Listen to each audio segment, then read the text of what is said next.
Take a close look at this tomato. Come closer. See that dark, sunken, leathery patch on the bottom? Almost everyone online will tell you it is a calcium shortage in your soil, and that crushed eggshells or a scoop of Epsom salt will fix it. But that advice is wrong, and it can actually make things worse. Blossom end rot has almost nothing to do with the calcium in your dirt. The real problem is water. Understand that one idea, and you will start to spot the same hidden mistake behind nearly every tomato problem there is. So here are the 7 dumbest, in the exact order they happen across the season. Number 1. Planting too early in cold soil. I get it. I really do. The sun comes out for one warm week, you have been staring at those seedlings on the windowsill for months, and you just have to get them in the ground. So you do into soil that is still cold underneath. Here is what goes wrong. Tomato roots basically shut down in cold soil. Below about 55 degrees, they stop pulling up water and nutrients, and the plant just sits there and sulks. It yellows, and the undersides of the leaves can even turn purple. Cold, stressed transplants also tend to give you those scarred, misshapen early fruits we call cat-facing. And if you skipped hardening off, taking seedlings straight from the cozy windowsill into full sun and wind, you can shock them badly enough to lose weeks of growth. So, wait for the soil, not the air. Push a soil thermometer 2 to 3 inches into the bed in the morning and hold off until it reads at least 60 degrees, ideally 65 to 70, with nights above 50. Then harden your plants off slowly over 7 to 10 days, a little more sun and wind each day. Colorado State found that even a week of cool days under 55 degrees can stunt plants and cut your yield. Your timing depends on where you live, of course. On the Gulf Coast, you might plant in late February, while a northern frost pocket waits until mid-June.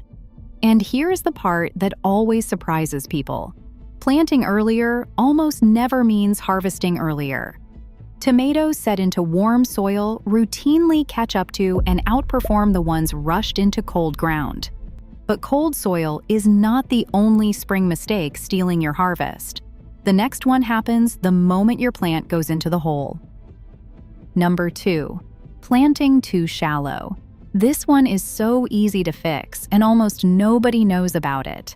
Honestly, it might be my favorite tomato trick of all. When you plant a tomato, you probably set it at the same depth it was in the pot, the way you plant nearly every other vegetable. But tomatoes are different, and treating them like everything else throws away their best superpower. Look closely at a tomato stem, and you will see tiny hairs running all the way up it. Come in close. Every one of those hairs can turn into a root the moment you bury it. So when you plant shallow, you leave a whole root system in your hand instead of in the soil, and you end up with a weaker, top-heavy plant that flops in the first storm and wilts the second it gets dry. Here is the fix, and I will warn you, it feels completely backwards the first time. Bury up to 2/3 of that stem, leaving just the top 4 to 6 inches and the top few leaves above the soil. Strip off any leaves that would end up underground because buried leaves rot and invite disease. If your seedling is long and leggy, you do not even have to dig deep. Lay it sideways in a shallow trench, 6 to 8 inches deep, and gently bend the tip upward. Give it about a week, and that buried stem fills with brand new roots. The first time you dig one up and see it for yourself, it really does blow your mind. This works for every kind of tomato, and it is the rescue trick for those tall, floppy seedlings you thought were ruined. One exception. If you bought a grafted plant, keep the graft union. That little bump low on the stem, at least an inch above the soil, or you lose the disease resistance you paid for. So your plant is in deep and rooting like crazy. But it is about to get big, fast, and that is where the next mistake quietly begins. Number 3. No support and pruning the wrong way for your variety. People let tomatoes sprawl across the bare ground because staking feels optional.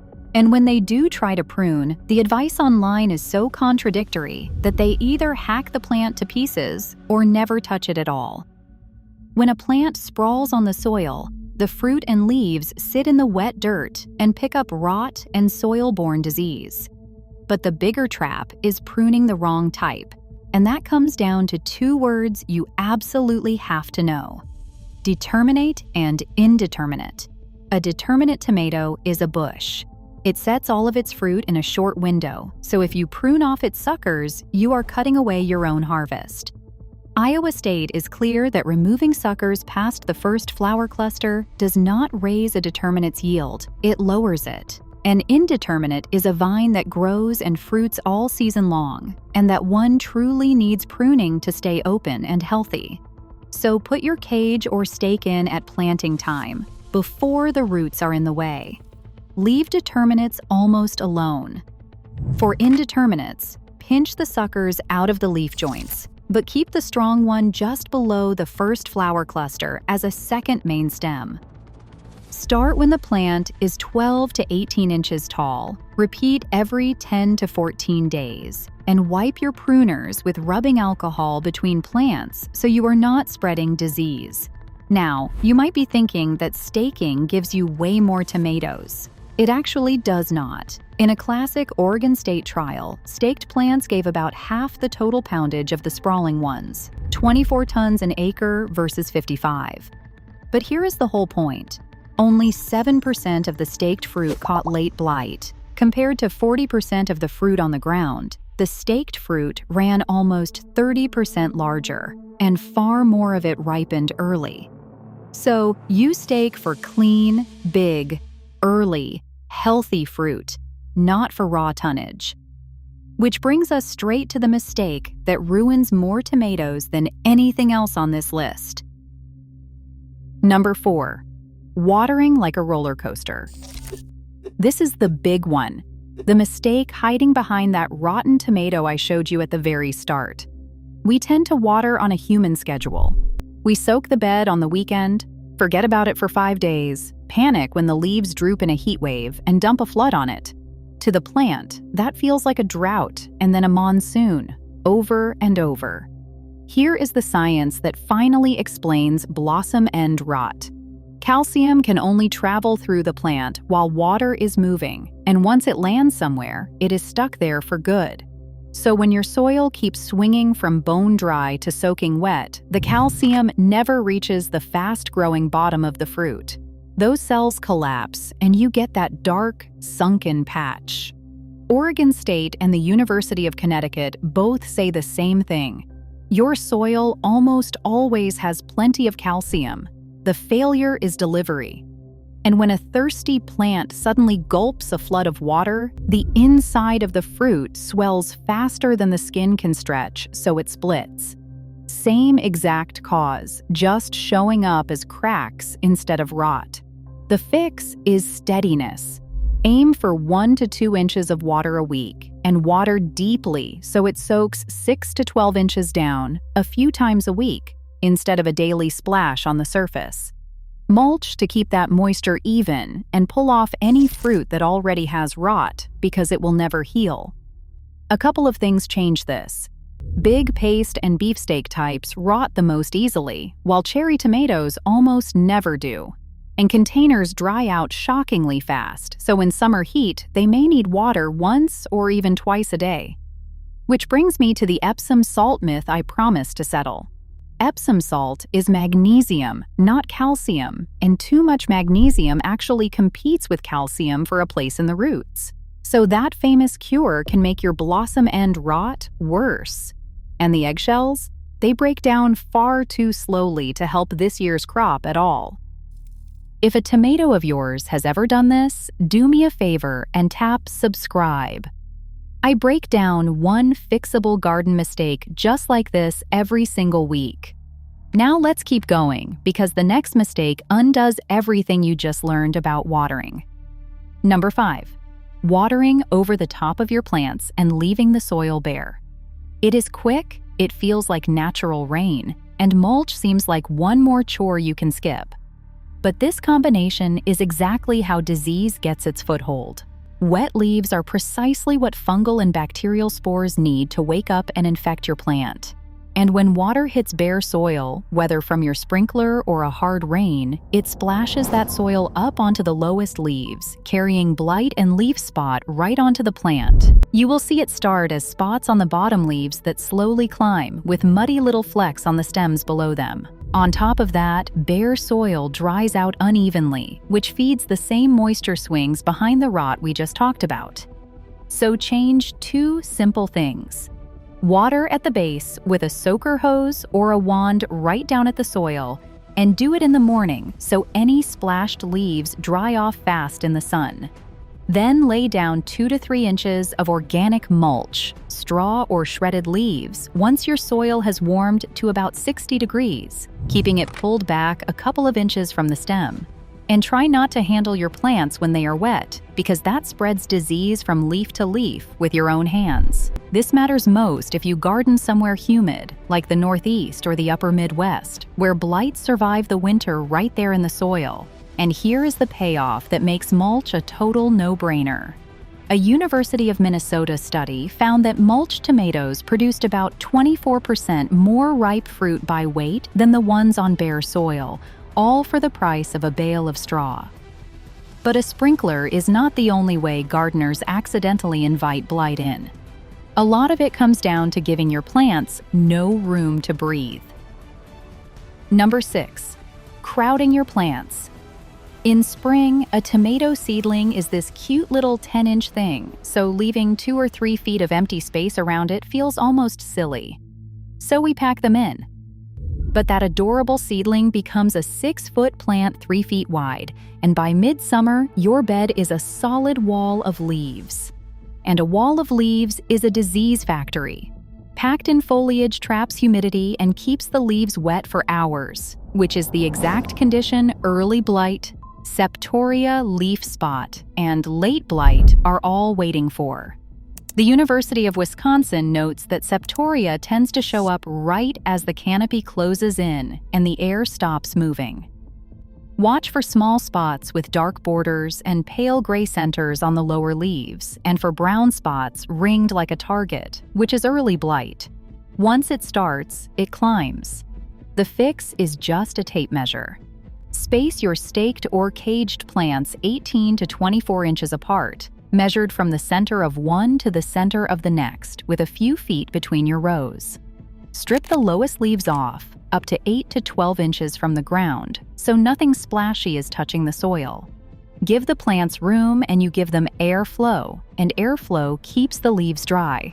Now, if you grow indeterminate vines, lean toward the wider end, and if your summers are humid, go wider still. The one exception is a single stem plant trained up a string trellis, which can sit as close as 18 inches because all that vertical pruning opens it up. And please do not shrug this off as a small thing.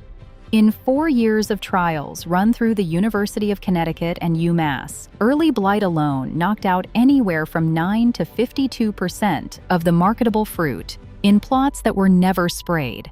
Spacing and airflow cost you nothing. But there is one last mistake, and it is the one that comes disguised as the most caring thing you can possibly do. Number 7. Overfeeding your plants with nitrogen. This one breaks my heart a little because it comes from a good place. You want to help, so you pour on the fertilizer, you reach for that heavy lawn-style feed, and you do it early and often. The plant shoots up, lush and dark green and gorgeous, and it looks like a huge success. And then you wait for tomatoes that never really come. That is what too much nitrogen does. It pushes the plant to grow leaves and stems instead of flowers and fruit. U.C. Davis describes exactly this. Excess nitrogen gives you that deep green, leafy plant, but it delays maturity and leaves you with very little to actually harvest. It can even turn the plant into a magnet for aphids, which you will spot clustered all over the soft new tips. So feed with a much lighter touch. If you can, get a quick soil test first. Then pick a fertilizer that is lower in nitrogen and a little higher in phosphorus and potassium, the second and third numbers on the bag. Wait to feed until after the plant has actually set fruit, then side dress it every 4 to 6 weeks, keeping the granules 5 to 6 inches off the stem so you do not burn it. And one more thing worth knowing. Once it climbs above about 90 degrees, tomatoes struggle to set fruit no matter how you feed them, so do not blame yourself during a heat wave. Containers are a little different, by the way. They run out of food faster, so they need feeding that is more frequent, but even gentler. And here's the truth that ties this whole mistake together. The tallest, lushest, greenest, healthiest looking plant in your garden is very often the one that hands you the fewest tomatoes. So step back and look at all 7 of these together, because they are really one mistake wearing 7 different costumes. Rushing the season, flooding, then forgetting, drowning the plant in fertilizer, hacking away with the pruners. Every single one of them comes from a gardener trying too hard. The villain in this whole list was never neglected. It was good intentions. Tomatoes get punished by inconsistency and overcare, not by a little benign neglect. What they reward is steadiness. Consistent water, moderate food, patient timing, and a technique that matches the variety. So if you remember just one thing from today, make it this: consistency beats intensity. And the next time someone swears that a handful of Epsom salt will cure blossom end rot, you will know the real fix was never in the bag. It was in the watering can all along. Next week, I'm walking you through the determinate versus indeterminate pruning routine that keeps your fruit clean and ripening early. Subscribe so you catch it.